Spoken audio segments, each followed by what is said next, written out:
Class 4 का हिंदी पाठ है 10। पाठ का नाम है तीन बुद्धिमान।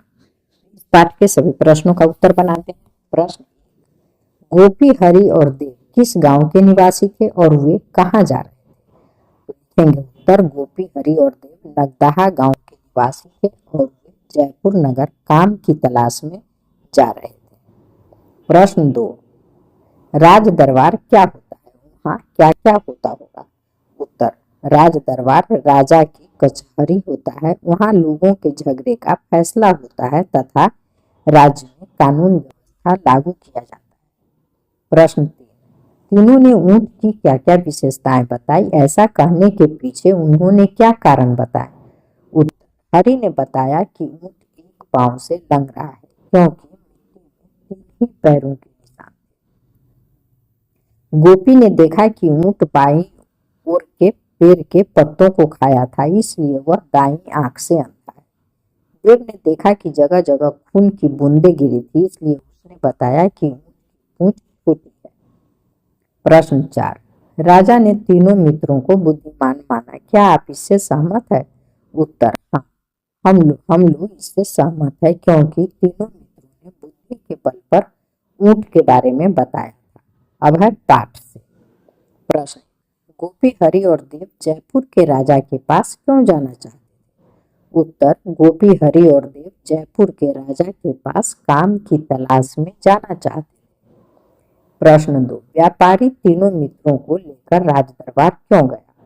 उत्तर, व्यापारी तीनों मित्रों को लेकर राजदरबार समस्या के निदान के लिए गया। प्रश्न 3, किस आधार पर गोपी ने कहा कि ऊंट दाईं आंख से नहीं देख पाता? उत्तर, गोपी ने कहा कि ऊंट दाईं आंख से नहीं देख पाता है क्योंकि ऊंट ने दाईं ओर के पेड़ के पत्तों को नहीं खाया था।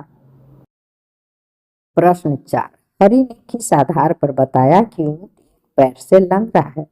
उत्तर, हरि ने बताया कि ऊंट एक पैर से लंग रहा है क्योंकि मिट्टी पर तीन ही पैर के निशान थे।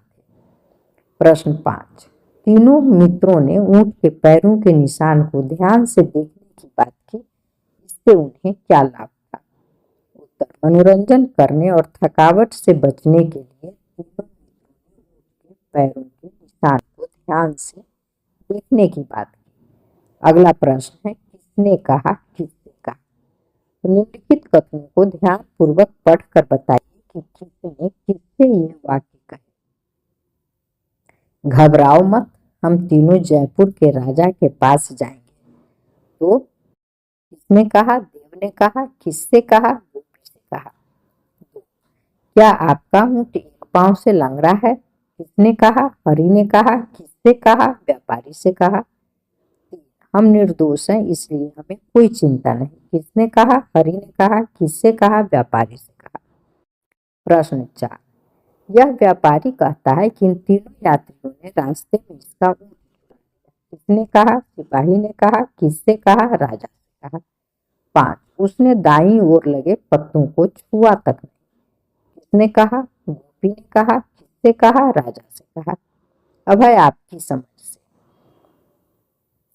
यदि व्यापारी तीनों मित्रों की शिकायत लेकर राजा के पास नहीं जाता तो क्या वे तीनों राज दरबार पहुंच पाते?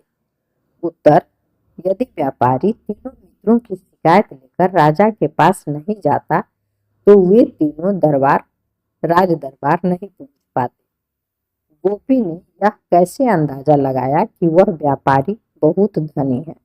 उत्तर, गोपी ने व्यापारी की रेशमी वस्त्र देखकर अंदाजा लगाया कि वह व्यापारी बहुत धनी है।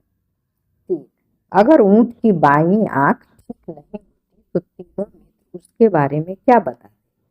उत्तर, अगर ऊंट की बाईं आंख ठीक नहीं होती तो तीनों मित्र उसके बारे में बताते कि बाईं तरफ के पेड़ों का पत्ता नहीं खाया। 4, इस एकांकी के लिए कोई दो शीर्षक सुझाइए। उत्तर, तीन मित्र और काम की तलाश। अब है भाषा के नीचे दिए गए शब्दों के सही रूप। ऊंट, ऊंट, सिंहासन, सिंहासन, निशान, ताला विषय होगा, सप्ताह, जमीन विषय देखिए तो सही कर लीजिए। किताब में देखिए क्या गलत लिखा है, उसे आप कॉपी पर सही करके लिखिए।